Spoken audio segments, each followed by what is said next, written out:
nous arrivons au lac glaciaire de Jökull-Sárlón où est organisée une petite croisière sur le lagon. Les piliers du pont ont dû être renforcés pour résister aux coups de butoir des icebergs. Il y a deux autres lacs glaciaires dans la région, mais ils sont plus petits, le Fjallarárlón et le Breiðárlón. Cette langue glaciaire se situait nettement plus au nord au début du petit air glaciaire, vers 1350. Elle a cru jusqu'au début du 19e siècle et subit maintenant une fonte accélérée avec vélage d'iceberg. En 1935, la surface du lac était de 8 km², elle est actuellement de 26 km². Il est indispensable de s'équiper d'habits très chauds, car en dépit du soleil, la température reste aux environs de 0 degré, avec un vent assez soutenu. Des canaux moteurs sillonnent le lac pour surveiller les icebergs, mais aussi pour d'éventuels accidents de personnes. Une petite élévation de terrain me permet une vue un peu plus dégagée.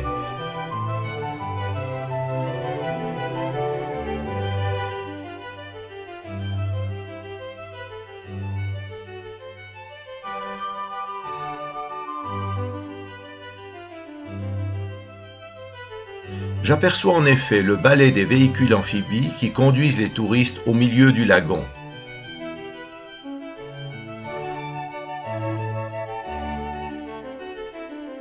D'ailleurs, un groupe se prépare au départ, équipé de gilets de sauvetage et après avoir reçu les consignes de sécurité.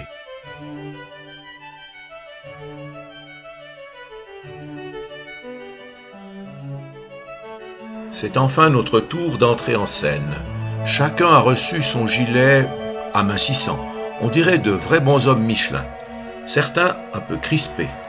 Après un court trajet sur le sol, nous entrons dans l'eau, début du spectacle. Nous avons hérité d'un guide francophone, c'est tout bénéfice pour les futurs commentaires. Comme vous voyez, j'ai un beau morceau de glace, donc pas d'inquiétude, dans quelques instants je vais pouvoir vous le donner, vous allez pouvoir prendre quelques photos ou l'examiner. Mais juste après ça on va goûter de la glace islandaise, d'accord, 100% bio, Juste avant ça je vais vous parler un petit peu du lagon, parce que ça change un peu du lac Léman. Alors, comme vous le voyez, le lagon fait 26 km², il est extrêmement vaste. La distance entre le glacier et l'autre rive fait à peu près 7 km, donc c'est assez grand. Et tous les ans, le lagon s'agrandit, il y a 200 mètres de glace qui se casse du glacier. Le glacier, derrière, cette partie-là du glacier s'appelle Breiðamerkurjökull en islandais, et il fait partie du grand glacier qui couvre tout le sud-est de l'Islande, le Vatnajökull. Donc le glacier techniquement avance de 100 mètres par an, mais il y a 200 mètres de glace qui se cassent du glacier, donc voilà. Il y a un recul, le lagon s'agrandit d'année en année. Le lagon est extrêmement jeune, il a commencé à se former dans les années 30, donc il a seulement 80 ans. À l'époque, le lagon n'existait pas, le glacier touchait l'océan. Donc le réchauffement climatique est bien réel, on peut le voir. Hier, j'ai eu un Américain de Californie qui écoutait un petit peu trop son président, qui m'a dit: ah oui, donc le réchauffement climatique, c'est vrai, c'est pas en fait, c'est pas la maison. Non mais c'est hallucinant de voir ça, bon, on arrête de se moquer des ricains. Le lagon fait 300 mètres de profondeur. Malgré une température d'eau assez froide, le lagon est plein de vie, il y a beaucoup de poissons, beaucoup de truites, de saumons, de harengs, même du krill, donc c'est pour ça qu'il y a beaucoup de phoques. Et les phoques sont plutôt dans la partie sud, donc regardez avec attention cette partie-là. Pour la température de l'eau, ça va être 5 degrés dans sa partie sud, mais ça va être plus froid côté glacier. Si la partie sud est plus chaude, c'est parce que, c'est à cause de l'océan, à cause ou grâce de l'océan, on s'en fiche, mais l'océan, s'il déverse, essentiellement à marée haute, et l'océan, il déverse son eau chaude et salée. Quand je dis chaude, c'est seulement 13 degrés en été, voilà. En hiver, c'est seulement 2 degrés, mais à cause de cette eau chaude, même en hiver, le lagon ne gèle pas. Le lagon ne gèle jamais en hiver, mais pour un film de James Bond, pour Meurt un autre jour, tourné en 2001 avec Pierre Brosnan, pour ce film-là, l'équipe de tournage a complètement gelé le lagon. Je vous ai dit que avec Mère Nature, le lagon ne gèle pas. Donc comment ces satanés anglais ont-ils fait pour geler le lagon? Est-ce que vous avez une idée? Pardon? Ils ont bouché la sortie. Voilà, ah, vous On êtes nous a déjà dit. plus perspicace que d'autres touristes. Que les germanophones. Oui, déjà, non, bah, les germanophones n'ont pas du tout répondu. Ils sont là en train de regarder. Ils n'ont pas compris la question. Non, mais exact, correct. Effectivement, le problème c'est l'eau salée, l'eau chaude de l'océan, 2 degrés. Donc ils ont bloqué, ils ont construit un barrage de sable pour stopper l'océan. En plein mois de février, en seulement 2 semaines, la température du lagon a complètement chuté, enfin moins 10 degrés, et ils ont pu obtenir une couche de glace suffisamment épaisse pour y amener l'équipe de tournage, les belles voitures, la Aston Martin et la Jaguar, et faire des cascades de James Bond. Je sais pas pourquoi ils n'ont pas fait ça au Canada, en Sibérie et au Groenland, ça aurait été plus facile, mais vous l'êtes là. Il y a un autre film de James Bond tourné ici, c'est Permis de tuer avec Roger Moore en 84, puis ouais, c'est pas intéressant, mais Tomb Raider en 2001 avec Angelina Jolie, où ils ont emprunté nos bateaux. Bon, je dis nos bateaux, mais ce bateau est américain, il a été utilisé pendant la guerre du Vietnam. Petite anecdote marrante, il y a 2 ans, il y a eu un film indien, un film de Bollywood tourné ici, Dilwale avec Shah Rukh Khan, donc c'est pour ça que depuis 2 ans, on a beaucoup de touristes indiens.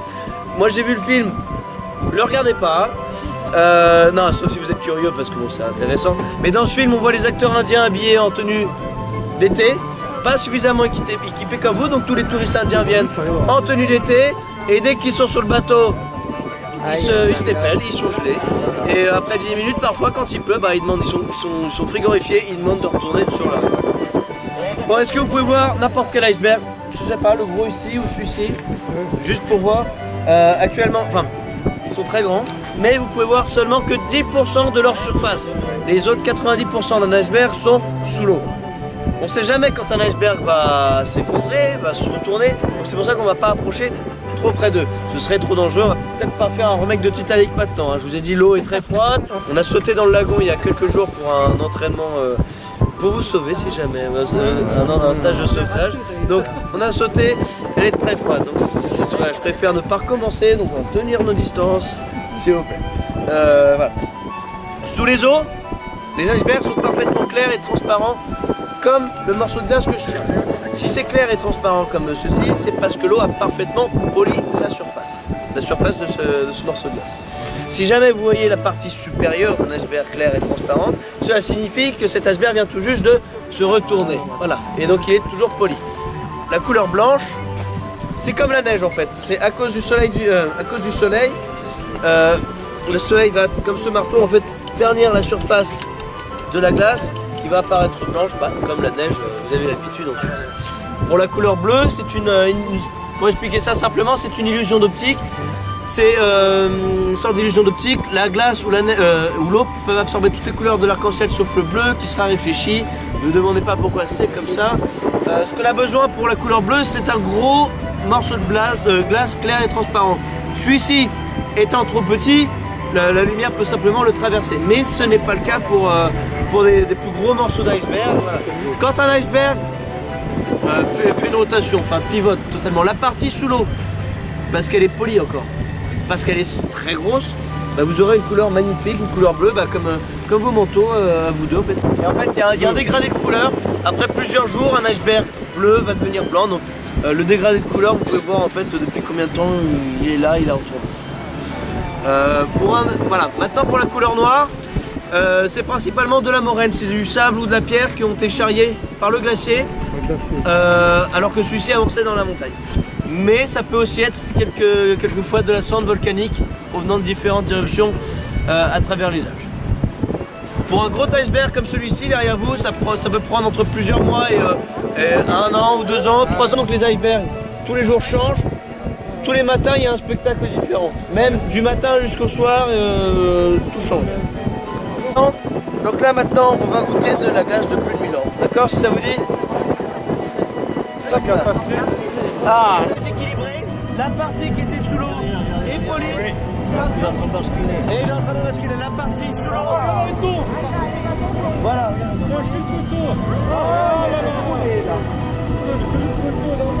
Là, comme il bascule totalement, la partie sous l'eau est bleue, transparente. Vous avez de la chance.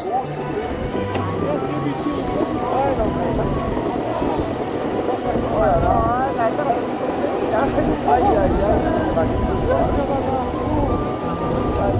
l'iceberg est épais, plus le bleu sera foncé.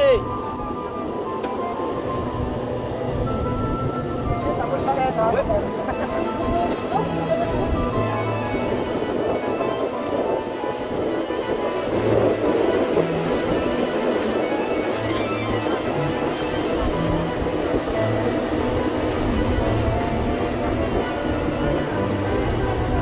Regardez bien l'iceberg.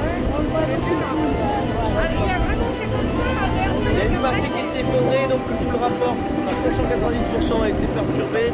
Là, il est parti en session d'équilibre, ça peut pas changer ingénieur. Et là, il Il a l'air.